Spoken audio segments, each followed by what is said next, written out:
Buenas noches, mi gente. Buenas noches. I know it's still daylight, but you know, it's still evening. I know we're in daylight savings, but good evening. And you all look so beautiful from this stage. Give yourselves a big round of applause. And welcome to the joint closing reception and dinner where we bring everybody together. This is going to be an amazing dinner. And of course, this was made possible thanks to our dinner sponsor and our host sponsor for both the Corporate Executive Forum and the Corporate Director Summit, Target Corporation. So give Target a big round of applause. Thank you, Target.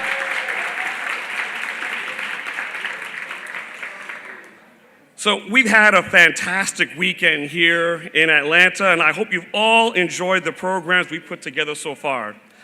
I'd like to congratulate our young Hispanic corporate achievers. Where are you, YHCAers?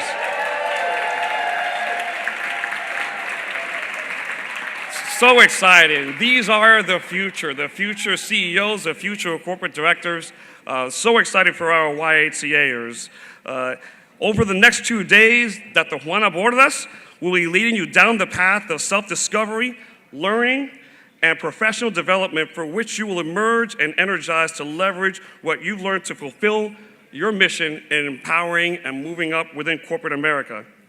As you know, HACR's mission is to advance the inclusion of Hispanics in corporate America at levels commensurate to our economic contributions. And between 2009 and today, significant gains within Hispanic inclusion in corporate America have been realized. Philanthropy for Hispanic communities have nearly doubled, and companies are further institutionalizing Hispanic dedicated initiatives, reflecting an optimistic future and an increasing commitment to Hispanics in corporate America. As our population in the U.S. continues to grow, so does our economic power. It's time that we take control of our commercial interests and set our sights moving forward on leadership. As we move forward into the 21st century, HACR is committed to developing the next generation of Hispanic leaders, not just Hispanics that will lead other Hispanics, but Hispanics leading in corporate America, local businesses, and society at large. So thanks to everyone here for your leadership in doing everything you can to help HACR achieve our mission of increasing Hispanic representation in corporate America. So at this time, it gives me great honor and privilege to introduce my boss. And she is the elected board chair for the Hispanic Association on Corporate Responsibility. She is the national president for LULAC.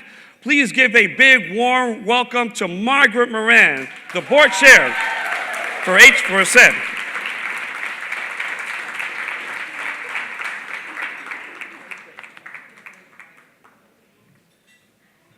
I'm a little shorter. Good evening, everyone. Wow, what a beautiful group. You need to give yourselves a big hand. So on behalf of the HACR Board of Directors, I want to thank you for joining us for the 2015 HACR Joint Programs Closing Dinner. I also want to thank our sponsor, Target, yes, for hosting us tonight at the beautiful Atlanta Botanical Garden. Isn't it a gorgeous place?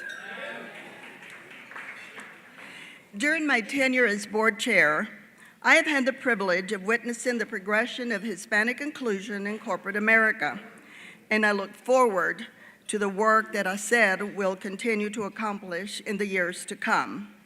I also want to thank Sid for doing such a wonderful job as HACR's president and CEO. Yes. And look forward to watching HACR progress under his leadership. So thank you all. Have a wonderful night and enjoy your dinner.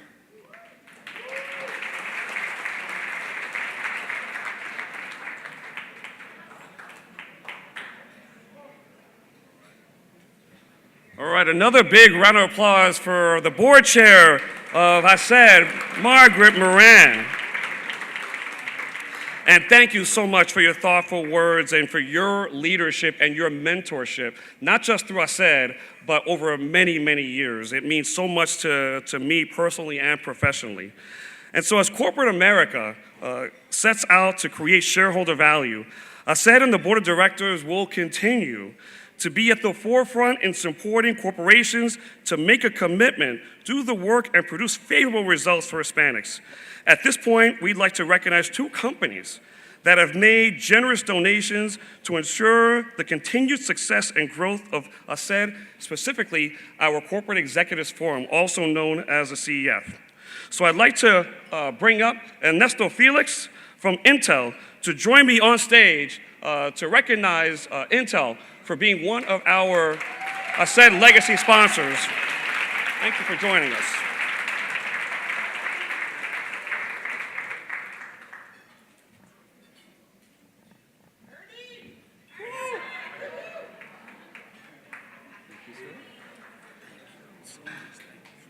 Thank you.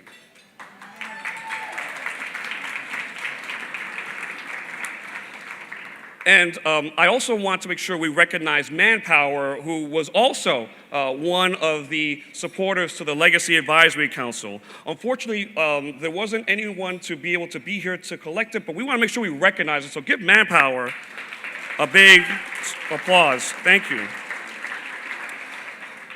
You know, several years ago, the CEF participants, led by a very dear friend, Frank Ross, took upon themselves to create an endowment which will provide continuous support for our said CEF.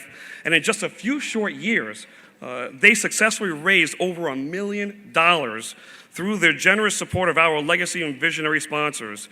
And so again, thank you to all of our legacy sponsors, and of course, the ones we are honoring tonight, Intel and Manpower. And so I'd also like to recognize Target for their continued support for HACR and our annual programs and symposium, and make tonight's program possible. So here with us tonight to share remarks on behalf of Target Corporation, please welcome Jamil Gandhi, Vice President of Enterprise Strategy on behalf of Target. Give Target a big, warm, HACR applause.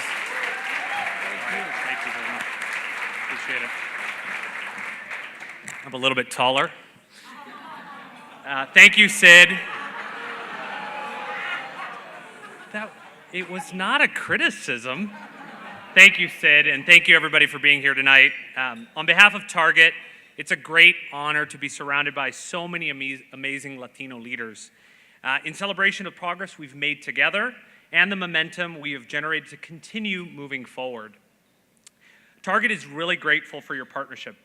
To be a part of the conversation and the work we're all doing to ensure the advancement and inclusion of our Hispanic community. As a first-generation Cuban, Pakistani American, yes, that exists. I will drop the mic at the end and just call myself QPAC and end the night there. Born and raised in Miami, I'm the first in my family to go to college. My parents worked hard, they sacrificed, and they did all they could to help me succeed. I'm sure many of you in this room tonight share that same personal story. They taught me that no matter how far I might go, even to the chilly Minneapolis, I should never forget where I come from, never forget my roots. And if you look around at these incredible gardens, you see what can happen when you tend to your roots. They grow, they branch out, they create new seeds that in turn take root. These roots are the power of mi familia, something we celebrate not only tonight, but every day by ensuring we all have a seat at the table and making room for more voices to be heard. Because the Latino story is becoming the American story, the two truly are inseparable. At Target, core to our deepest beliefs is our commitment to inclusivity, because we know it makes us better. Through my role leading enterprise strategy at Target, I can tell you that over the last year, we've taken a long, hard look at ourselves, our markets and our strategies, our communities, and how we serve our guests. Through extensive research and analysis, we know our core guests are demanding enthusiasts, digitally connected families who love to shop, but demand great value. And so it's no surprise then that today's demanding enthusiasts are more likely than ever to be Hispanic families. We are focused on these families and working hard to ensure we sound, we look, and we feel like the communities in which they live and they work. Diversity inclusion, however, is not a marketing strategy or campaign. It's fully integrated into our entire corporate strategy and culture. We're localizing and personalizing products and experiences through an omni-channel approach and marketing in their language so they see themselves and feel welcome. It's who we are and how we do business. It's the team members we hire and the leaders who are taking us to the next level. And most importantly, it's our guests who are the reason we are in business in the first place. It's a powerful lens through which we make every decision because we share a common vision and a common future, and we never forget where we came from. On behalf of everyone at Target, thank you, HACR, for your leadership, your vision, your passion, and your power. And thanks to all of you. Enjoy the rest of your evening.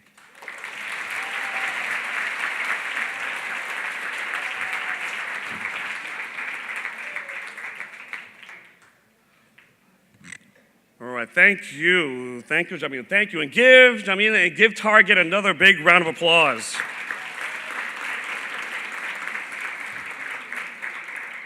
So before we have our servers bring out our food, just also a point of personal privilege, we have our board of directors here in the house, and I want all the members of the board, the coalition members, please stand up and be recognized. All of them, Brent, Amy, Marianne, the whole board of directors. Thank you so much. Thank you so much for your support and your leadership. And as I mentioned in our lunch, you know, it's such a blessing to be here and a blessing to be in such an amazing place here tonight. And we want to make sure we thank our servers who are going to serve us here tonight because they're going to serve us a great meal. And of course, and lastly, I want to also as a point of personal privilege that this wasn't something that started just last year. This has been something that's been 29 years in the making, of course. And I want to recognize the former president and CEO for HACR, Carlos Horta.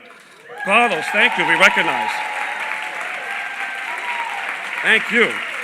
Thank you. Yes.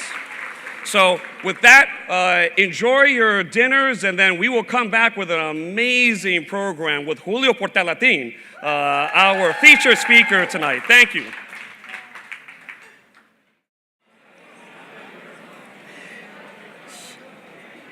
What a fabulous dinner. Congratulations to the caterer or who went ahead and did this. It's wonderful. Thank you so much, Sid and staff. Thank you to Target for hosting us. And I would like to take a point of personal privilege as well. I do want to thank our staff at HACR for the tremendous work that they do. Would you please stand, staff? They're working. They're wonderful. Here we go.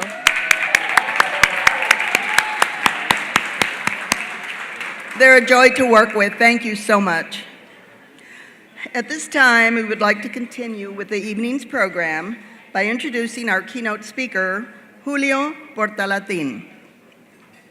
Julio A. Portalatin is President and Chief Executive Officer of Mercer, a leading global consulting firm that helps clients around the world advance the health, wealth, and careers of their most vital asset, their people. Mr. Portalatin leads more than 20,000 employees who support clients in over 140 countries. Under his leadership, Mercer has experienced significant growth through expansion into emerging markets, broadening investments to $115 billion in assets, and leading the health and benefits industry in private exchange markets. He has driven the firm's groundbreaking research on gender equality in the workforce and is often called upon to speak around the world on a variety of topics, including trends in human capital, talent, globalization, wellness, healthcare reform, pension systems, and workplace diversity. Before joining Mercer in 2012, Mr. Portalatin spent 20 years at AIG, where he held many global senior positions, including his last role as president and CEO of the growth economies. Prior to AIG, Mr. Portalatin spent 12 years with Allstate Insurance Company in various executive roles in product underwriting, distribution, and marketing. Please join me in welcoming Julio Portalatin.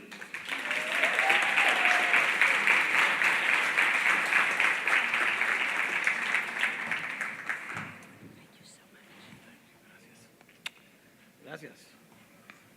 Buenas noches. Gracias, Margaret, por una introducción tan amable. Tengo la oportunidad de estar con ustedes esta noche y voy a tratar de animarlos. Y a la misma vez voy a ahora cambiar a inglés. No, si quieren puedo seguir, puedo seguir. No hay ningún problema, La cosa es que yo sé que algunos en la audiencia no saben entender muy bien el español, Ok, espérame. Ok, ¿cuántos cubanos hay aquí? La mano, por favor. Puertorriqueños. Colombianos. Dominicanos. Ok, ¿quién quedas? Venezolanos. Mexicanos.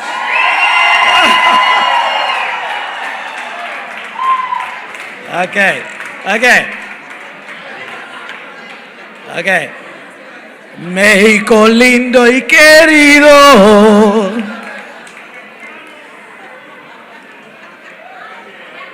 Yo viví en México por 2 años, en el DF y en Bosques de las Lomas.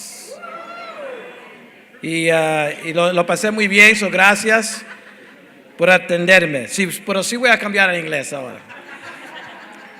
Okay, thank you. I want to also thank Sid and the entire HACR leadership team for the opportunity and really the great honor to be with you this evening. What I'm going to try to do is talk to you a little bit about what's been going on in what I see in the corporate world. How does it apply to Latinos around the globe? I think I mentioned earlier that I now lead a company that delivers services in 130 countries or so. And I've traveled to over 75 countries in my life and also over 110 cities. So I do get a pretty good view of what's happening in the world, not just in the US. I've traveled to all the Latin countries, all the Asian countries, all the Middle East countries, Europe, etc. And I'm looking forward to sharing some of that with you this evening. I also am going to attempt to answer some of the questions that were asked of me during the cocktail hour. So one of the questions that I was asked, we'll start with one now, was, am I married?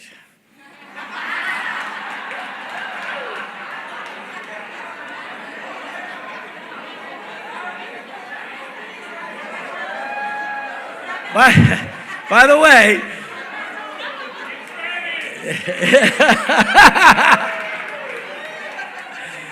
way, I kind of, in a Latin crowd, it doesn't surprise me that you could ask that question.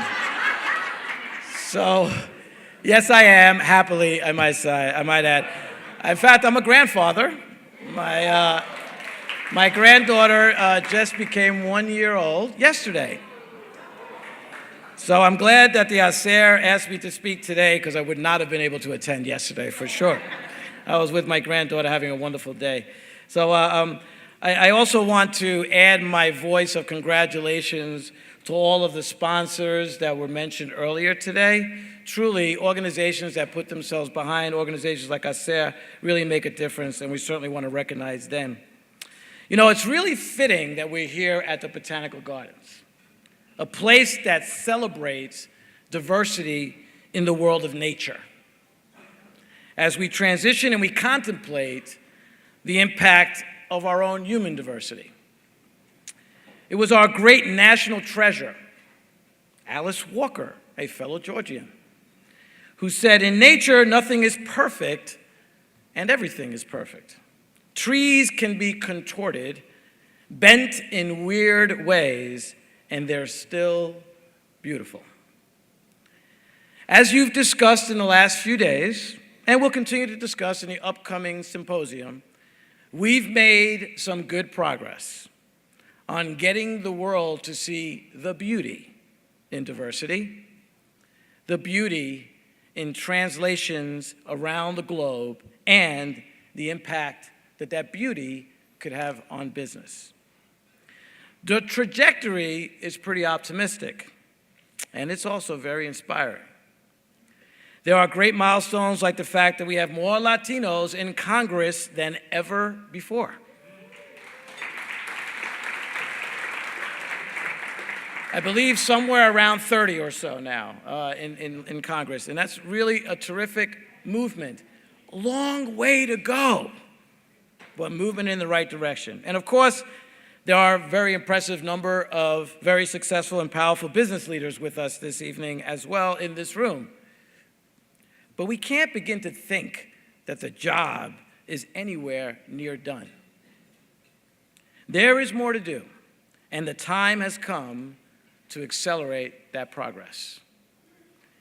In this continued quest for achievement, I am often asked to share my personal stories of success, my journey to becoming a CEO of an organization with 21,000 employees across the globe, $4.5 billion of revenue, and serving over 110 million customers.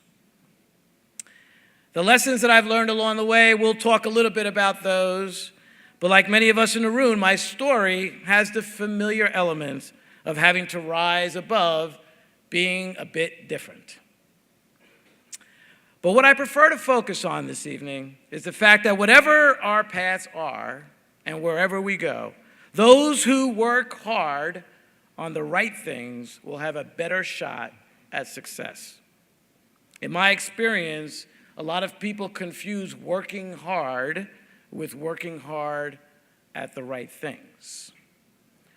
So in my experience, those things are about being in the game, listening before leading, and having the courage to do the right thing. So last week, I had the privilege of speaking with a group of corporate directors at the New York Stock Exchange. The topic was diversity in America's largest and most powerful boardrooms. Let me tell you, that room looked a lot different than this one. But it was a room of intelligent, committed leaders who were there because they acknowledge that they have challenges to overcome. They were enlightened enough to say to themselves and to recognize that some of those barriers to diversity has somehow been created by some of them themselves. And they were willing to do what was necessary to imagine a new future. We had a spirited discussion about the so-called challenges of finding diverse candidates for boards. What it came down to, pretty much, was where there is a will, there is a way. If it takes longer to find diverse candidates, then you start your search earlier. It's not that hard.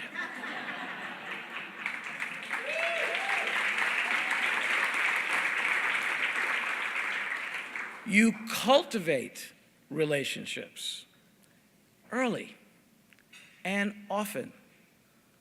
You build the pipeline. Sounds familiar, doesn't it? If board experience is the problem, then you find the candidates and you train them in the responsibilities of governance, in the responsibility of being a board member. If you have the passion to build a diverse team, you will find the way.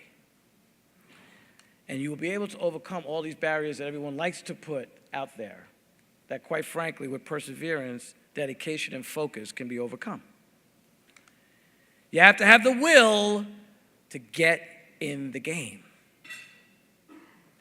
And that applies to diverse candidates as well, by the way. We have a responsibility too.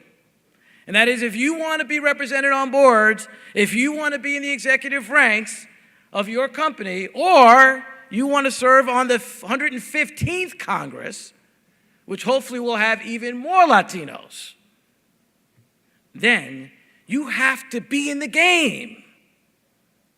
Don't wait for others to bring the game to you.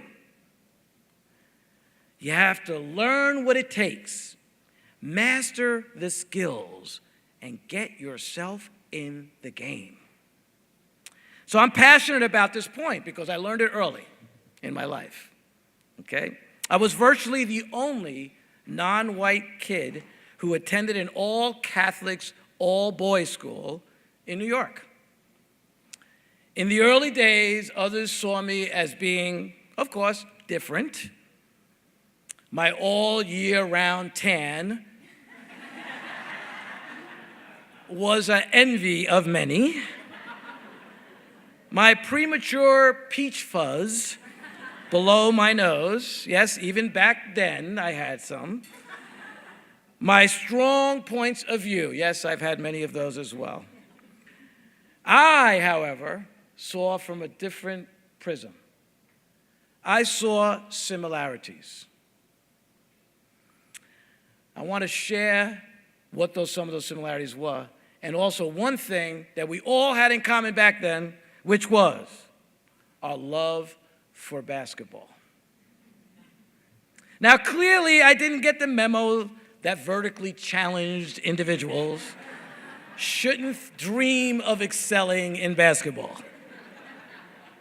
But that's probably a good thing, as it didn't keep me from getting in the game. And I had some serious game, I can tell you. But the skills didn't get me onto the basketball court during those pickup games. You know how it worked in the yard? You go there, you hope to be picked to play on a team. Unfortunately, time after time, I wasn't picked because I was different. So others kept me out. Until one day, while standing on the sidelines, watching everyone else play, the ball rolled my way. I picked it up and I inserted myself into the game. Soon enough, a scuffle broke out. Sides were taken. After they could see, they accepted me on the court. So when you have a scuffle, people line up, right? Now, all of a sudden, the underdog had more people on his side than everybody else. They all didn't look like me. Today, they are some of my best friends. They decided that because I was willing to take a risk, to take the chance, to get in the game, everybody wants to support the underdog. Made a profound difference in their lives, and obviously a profound difference in mine. There were winners and losers that day, but one can say that everyone won that day. You see, everyone started rooting for that underdog. There was an acceptance that the greater good had prevailed. I had to put myself in the game and be accountable. There are consequences to putting yourself in the game, by the way. There's no smooth path. Eventually, this respect spilled over into the classroom, too. Ultimately, I became the president of the student body, the first diverse student to hold that position, and something that I still have great pride in. It represented acceptance and my ability to lead people who were very different than me. My passion and love for leadership and the impact it can have was born that day. My first job out of college was to manage a group of key punch operators. Does anybody know what a key punch operator is? Raise your hand if you know what a key punch operator is. All right.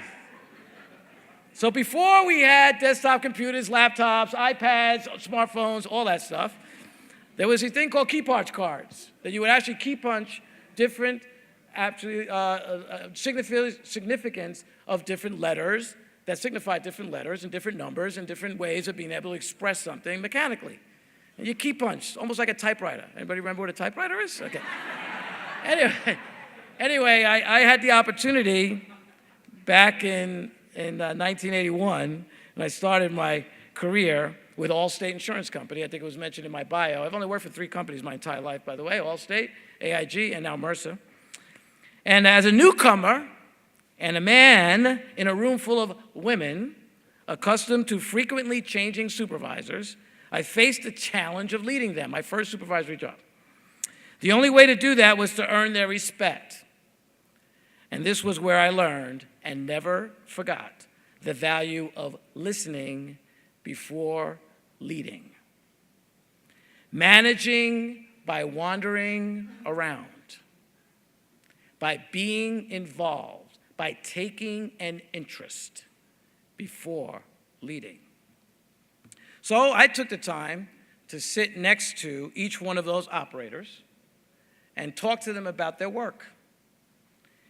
It's one thing to read a report, to read a job description, outlining what they did, but it's entirely different when you sit next to them and you ask them, how do they do their work? How do they do their jobs? And really understand how they get through the day.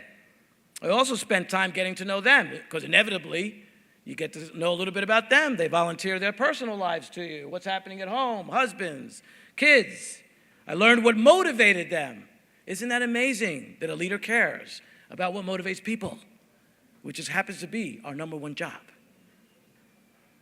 And what allowed them to participate in a more meaningful way in the work they did for the company. All of this motivated. In short, I opened myself up to being influenced by them, listening to them before I exerted my influence on them as a leader. This reminds me of a quote from Sonia Sotomayor. You know who she is, right? Yeah, let's hear it for Sonia. First female Hispanic Supreme Court Justice. Yes, Supreme Court Justice, just love it. She said, sometimes even if there was no useful advice to give. So sometimes if there was no useful advice to give, I saw that listening still helped. She listened before she led. As I moved through my career, my teams expanded. They got bigger, eventually managing more and more senior people. It wasn't practical for me to sit down with all these thousands of individuals and watch them work and learn what they do and learn about their families, although some of my senior leaders I work with at Mercer, who are here at this table over here, by the way, who are here tonight, may think that I get too involved with them already. So, but what's more important is seeing your leaders as individuals, being invested in what makes them tick, what makes them succeed, what makes them motivated, knowing that what motivates them is how you reward them. You don't reward them all the same. Listen, then lead. Perhaps those of us who grew up feeling we were different emphasize that the right answers or the best points of view can come from anywhere. We understand the power of diverse experiences and perspectives, and we naturally learn and lean into these circumstances and these people. The true smart leaders, the ones who are the most successful, surround themselves with people who are smarter than they are. The true effective leaders do that. The ones that are insecure do not. People who will challenge the status quo. How can anybody challenge the status quo if you don't give them the agenda to be smarter than you?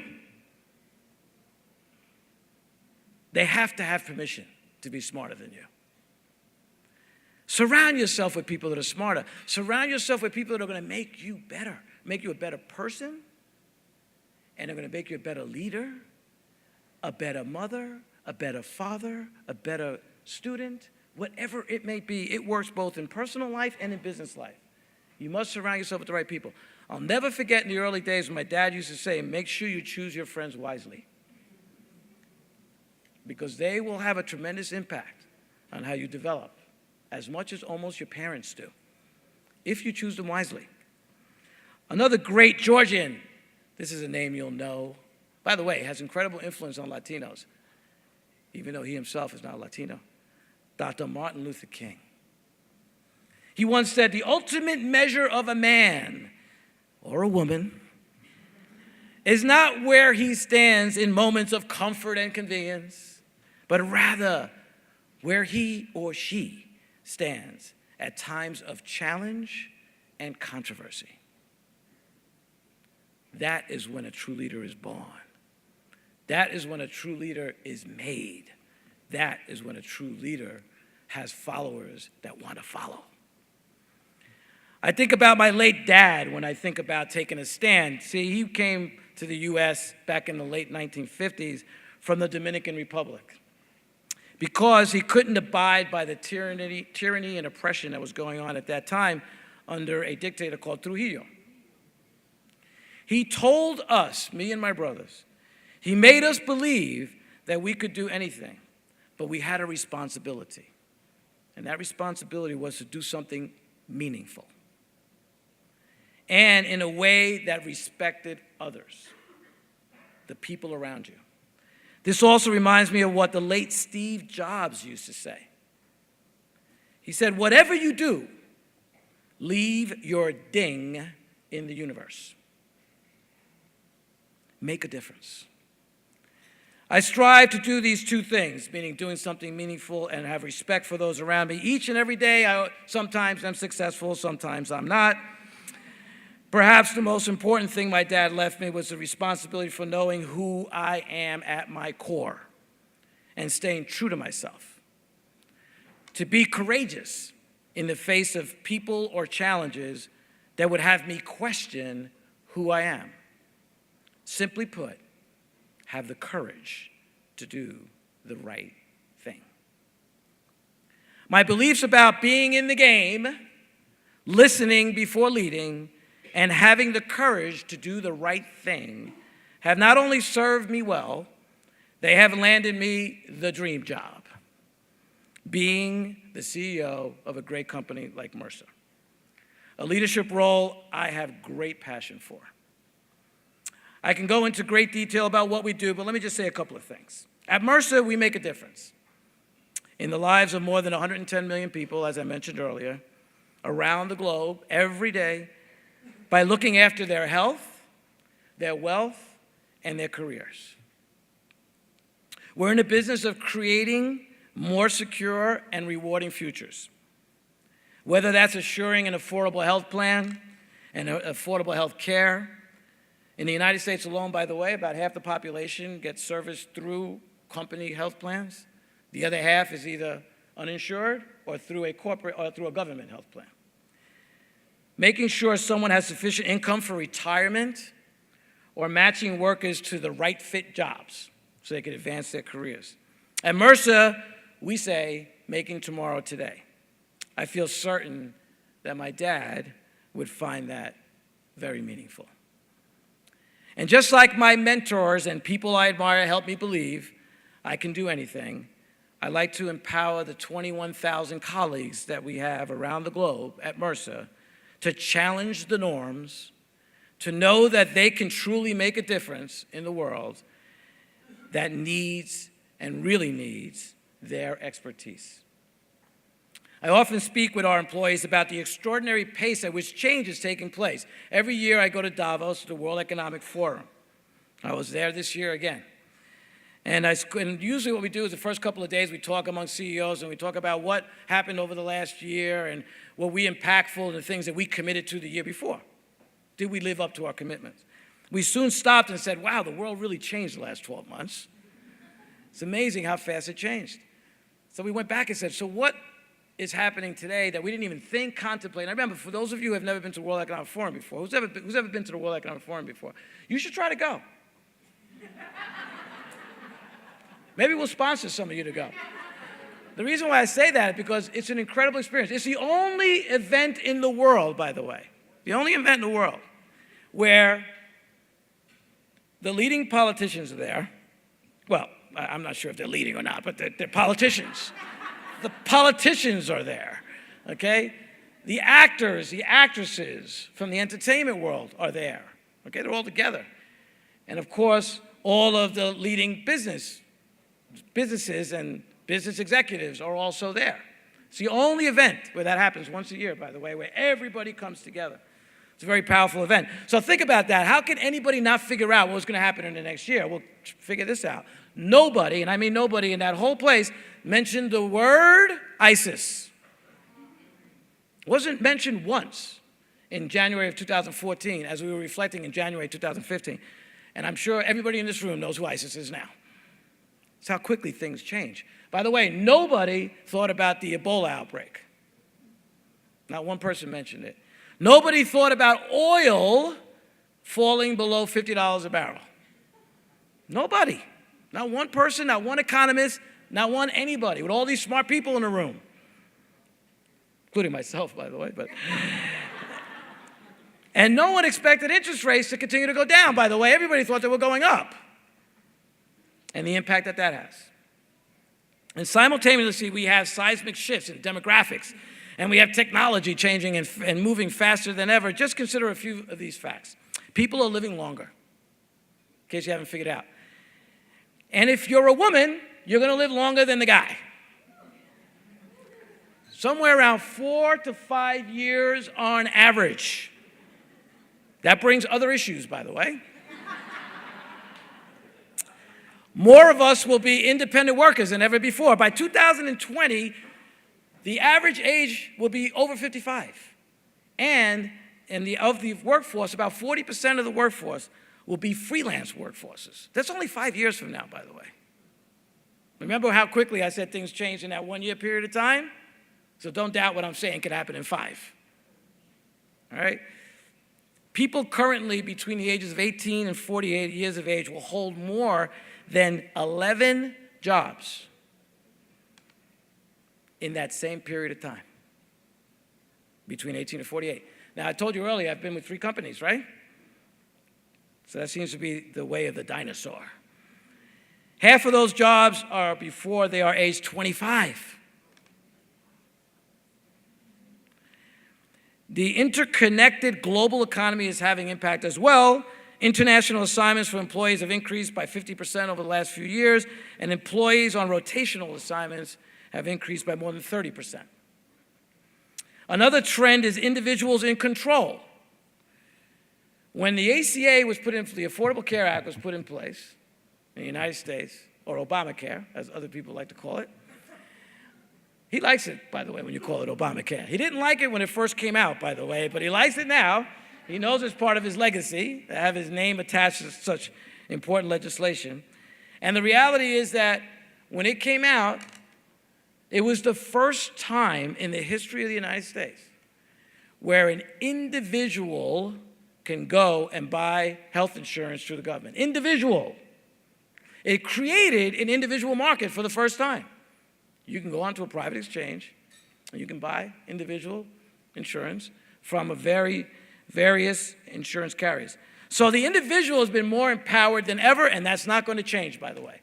That's going to continue to be the case. Continue to be the case. Employees are going to have choices. They can move around a lot, and they can take their benefits with them. And finally, the digital realities of e-commerce, generating $8 trillion and growing at 20%. So we shouldn't shy away from these changes. We shouldn't shy away from these challenges.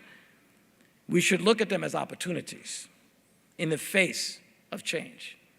Being in the human capital business, I'm often asked to talk or write about these issues, and my favorite question is, how do we deal with the catastrophic longevity issue, meaning that people are living longer? Well, ladies and gentlemen, I'm here to tell you today that by my standards, living longer is a good thing. And that's the lens that I and MRSA lead with in a time of global digital and demographic change.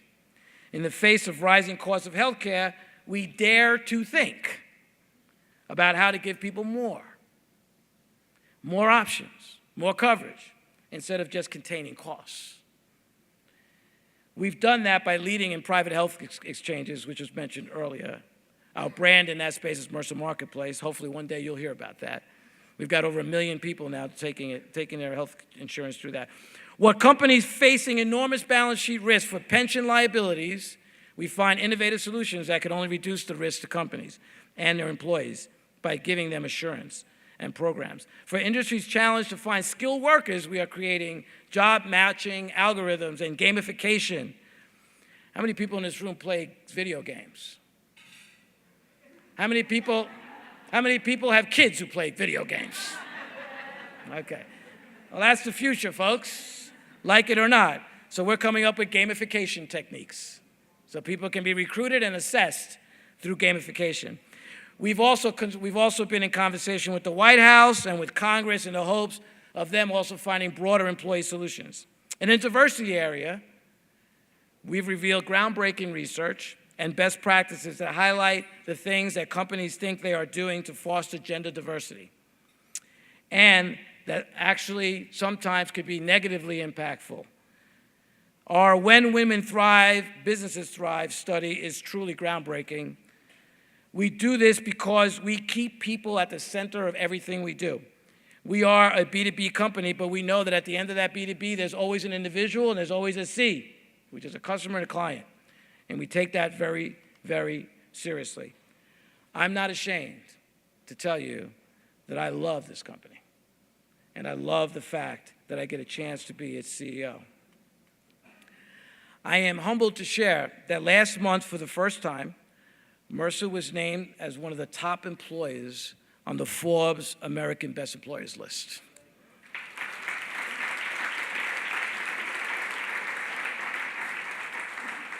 This is particularly rewarding because it's not something we applied for. It's not something we lobbied for. It's not something we put like a big ad in Forbes and they gave us the award. It rated us on a number of independent factors that we didn't even know we were being rated on, including diversity, including the ability to take initiative, to lead in your market, and how our people feel proud about being part of Mercer and contributing to the world. I'm truly humbled and honored every day, and I'm proud to be representing them tonight. And by the way, this table right here are the people that make it happen.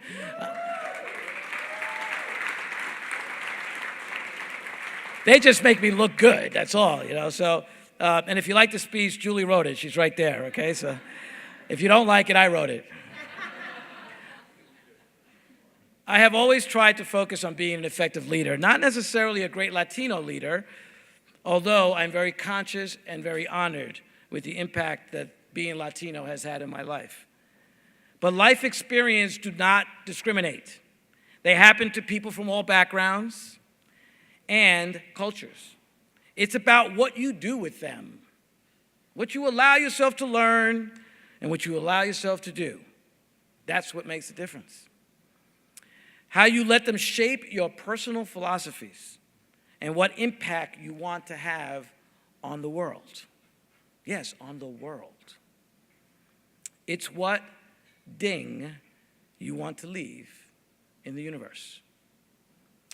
My experiences have driven me to get in the game. Listen before leading, and to find the courage to do the right things. I hope that your journey leads you to great things. Great things for you, great things for your family, for your company, for whatever organization you're a part of, and yes, great things for your country. Gracias y buenas noches.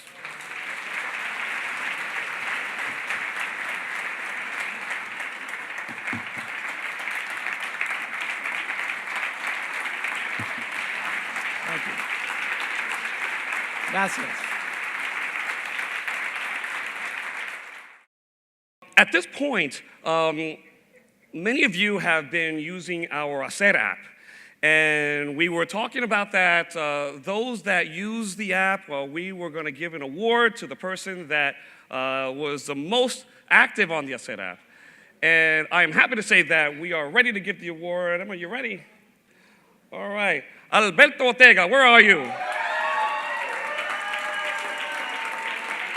Alberto, the 2015 CEF winner.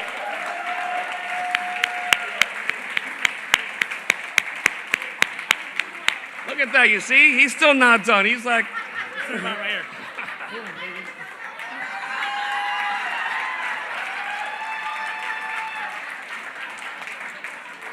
And we got a gift for you. Thank you so much. Thank you so much. Thank you. All right, another applause for Alberto Ortega. So, my last point of personal privilege, before we wrap up our dinner and before we get to go outside for a beautiful dessert reception, I'd like for all of the HACR staff to please join me on stage. All the HACR staff, please join me on stage. Every one of our HACR staff, everybody, come on stage. Interns too, yes. Everybody, come on stage. So, I have to tell you how much our staff at HACR means to me. When I was honored to accept the board of directors' offer to be the next president and CEO for HACR, moving and leaving New Jersey was not easy. Moving into Washington, D.C., and leaving a 21-year Wall Street career was quite a change. But I have to tell you that my staff is the A-team, the dream team. They are the shining star, the crown jewel of what we call, as I said, everything that you have seen happen this weekend is because of our great team. They're the ones that made sure that everything was taken care of, all the details were done, and it made sure that the organization continues to fulfill the mission. And as someone that is participating and being this for my first year as a president and CEO, I want to make sure that we give the staff a big, warm round of applause and a big thank you. Everybody on your feet for the dream team, the HACR staff.